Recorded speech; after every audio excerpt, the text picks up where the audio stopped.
तो स्टूडेंट्स हम बात कर रहे थे रिसोर्स अलोकेशन ग्राफ्स के बारे में, ठीक है, जिसमें हमने 3 वेक्टर्स को देखा, वो वेक्टर्स किस तरीके से काम करते हैं, ठीक है।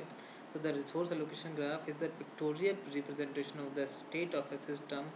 As its name suggests, the resources allocation graph is the complete information about the process which are holding some resources or waiting some resources. तो एक प्रोसेस के पास में जितने भी रिसोर्सेज होंगे, आइदर वो वेट कंडीशन में हो, आइदर वो होल्डिंग कंडीशन में हो, उन सब का लेखा जोखा कौन रखता है? रिसोर्स एलोकेशन ग्राफ रखता है, ठीक है। वो सब कुछ उस पर्टिकुलर इंस्टेंस के बारे में चीज़ों को अपने पास में रखता है, ठीक है। देखो इसमें वर्टिसिक्स है, सबसे ऊपर होता है वर्टिसिक्स, वर्टिसिक्स के बाद में क्या होता है, और देखिए इन resource allocation graph the process is represented by circle. तो ये पी आई जो है ये आपका प्रोसेस हो गया है, ठीक है। While the resources is represented by the rectangle, और जो रेक्टेंगल है वो क्या बता रहा है कि ये कोई रिसोर्स है, ठीक है। Let's see the types of vertex and edges. तो सबसे ऊपर वर्टेक्स, फिर प्रोसेस वर्टेक्स है, इधर रिसोर्स वर्टेक्स है, और देखिए प्रोसेस वर्टेक्स के पास में पी आई है, और रिसोर्स वर्टेक्स जो है वो कंटेन करता है सिंगल इंस्टेंस या सीपीयू के बारे में बात कर रहे हैं, और मल्टीपल इंस्टेंसेस बात कर रहे हैं तो रजिस्टर्स के केस में हम बात कर रहे हैं, ठीक है। तो vertices are mainly of two types, resources and processes, each of them will be represented by different shape, ठीक है। Circle represent processes while rectangle represent the resources, ठीक है। ये हमने बात करी ली थी। Resources can have more than one instance, तो एक रिसोर्स के पास में एक से ज़्यादा इंस्टेंस हो सकते हैं। Each instance will be represented bye dot inside the rectangle circle, ठीक है।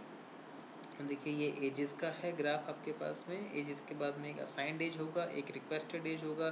जो असाइंड एज होगा उसके पास में प्रोसेस की तरफ जो है वो एरो आएगा, और रिक्वेस्टेड एज जो है वो रिसोर्स का रिक्वेस्ट कर रहा है तो वो रिसोर्स की तरफ आपको एरो दे देगा, ठीक है। और देखिए उसके बाद है a resource is shown as assign to a process if the tail of the arrow is attached to M, ठीक है। तो process is requesting for a resource, तो रिसोर्स की तरफ एरो आएगा, और प्रोसेस आपका सर्कल में आ ही गया है।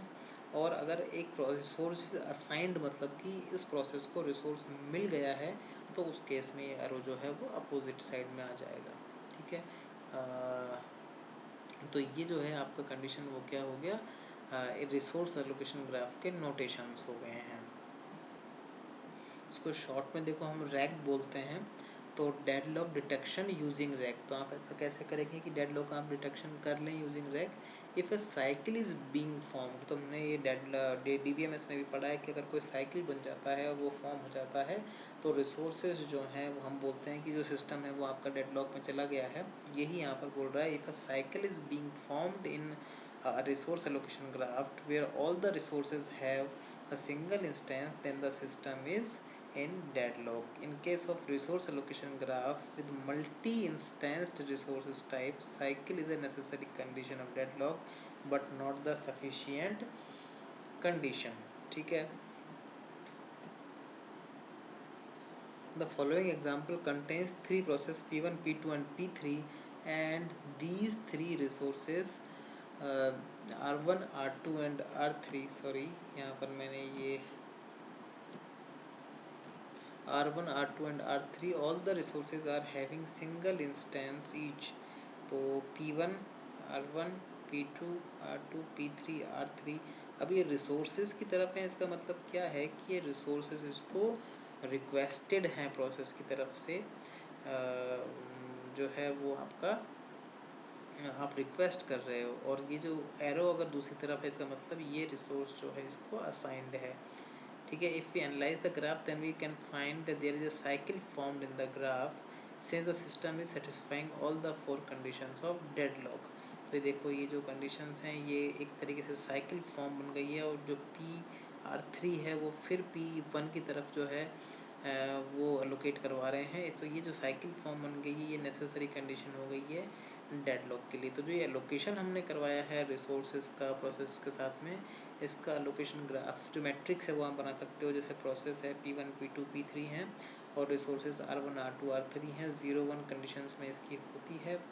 कि किस तरीके से ये असाइनमेंट हो रहा है, ठीक है। तो जहाँ जहाँ भी आपका एलोकेशन होगा वहाँ वहाँ 1 कर देंगे, अदरवाइज़ आप 0 कर देंगे, तो आपकी एलोकेशन मैट्रिक्स प्रोसेस और रिसोर्सेज की बन के तैयार है।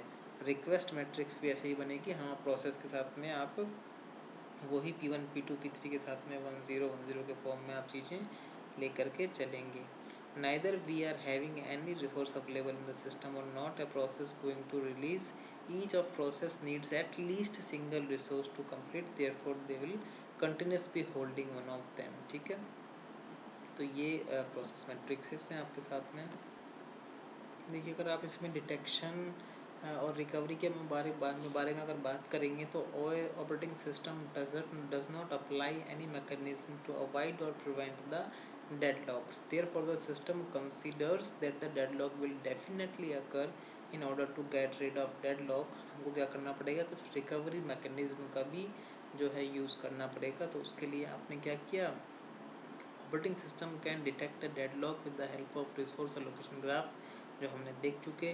और एक ये मैकेनिज्म देखो उस तरीके से चलता है डिटेक्शन के लिए। सिंगल इंस्टेंस है तो डिटेक्ट साइकिल, मल्टीपल इंस्टेंस है तो सेफ्टी एल्गोरिथम्स को लेकर चलेगा। तो in single instance resource types, if a cycle is being formed in the system, then there will be definitely be a deadlock.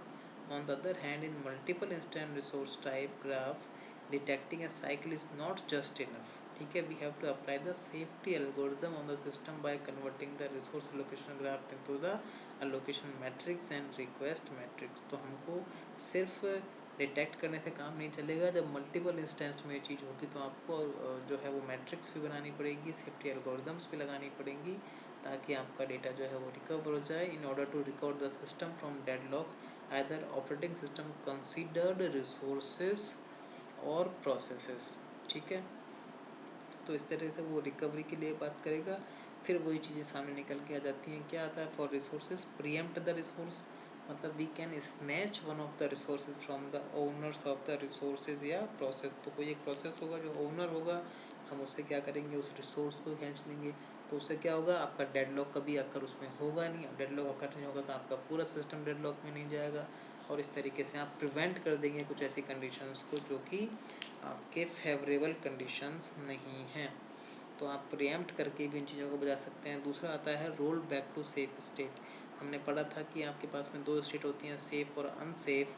हम यहाँ बोल रहे हैं कि हम system passes through various states to get into the deadlock state. The operating system can not roll back the system to the previous safe state.